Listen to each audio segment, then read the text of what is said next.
പാടി സ്തുതിക്കുമ്പോൾ ഒരു പ്രത്യേകതയുണ്ട്. നമുക്കറിയാമല്ലോ, എലീശ പ്രവാചകന്റെ സമയത്ത് അരാം രാജാവിനൊന്ന് വെള്ളമില്ലാതെ വെള്ളഞ്ഞപ്പോൾ അവരിങ്ങനെ പറഞ്ഞു.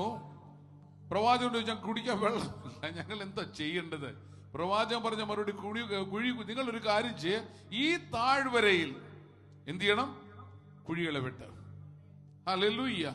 എന്നിട്ട് പുള്ളി പ്രാർത്ഥിക്കാനൊന്നും പോയില്ല. പുള്ളി പറഞ്ഞു ഞാൻ ആരാധിക്കാൻ പോവാ. പുള്ളി അവിടെ മുട്ടുകൊടുത്ത് കരയാനൊന്നും പോയില്ല. പുള്ളി പറഞ്ഞു മ്യൂസീഷ്യൻസിനെ കൊണ്ടുപോവാ, പാട്ടുകാരെ കൊണ്ടുപോവാ, ടംബർ വായിക്കുന്നവരെ കൊണ്ടുപോവാ, പിയാനോ വായിക്കുന്നവരെ കൊണ്ടുപോവാ. അവരിങ്ങനെ പാടി മ്യൂസീഷ്യൻസ് ചെയ്തുകൊണ്ടിരുന്നപ്പോൾ ഏദോമിൽ നിന്ന് ജലം വന്ന് കുഴികളിൽ നിറച്ചു. ഇന്ന് രാത്രി നീ നിൽക്കുന്ന സ്ഥലത്ത് ആ ദൈവത്തെ നീ പാടി സ്തുതിക്കുമ്പോൾ, ഞാൻ പാടി സ്തുതിക്കുമ്പോൾ ആരാധിക്കേണ്ടത് എനിക്ക് വേണ്ടിയാ, ആരാധിക്കുന്നത് ഞാനാ. കാരണം എന്റെ കുഴിയിലാ ജലം നിറയേണ്ടത്.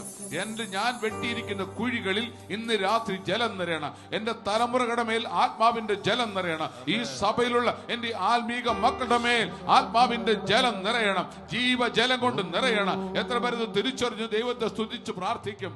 വാഴ്ത്തിയിടുക, സ്തുതി.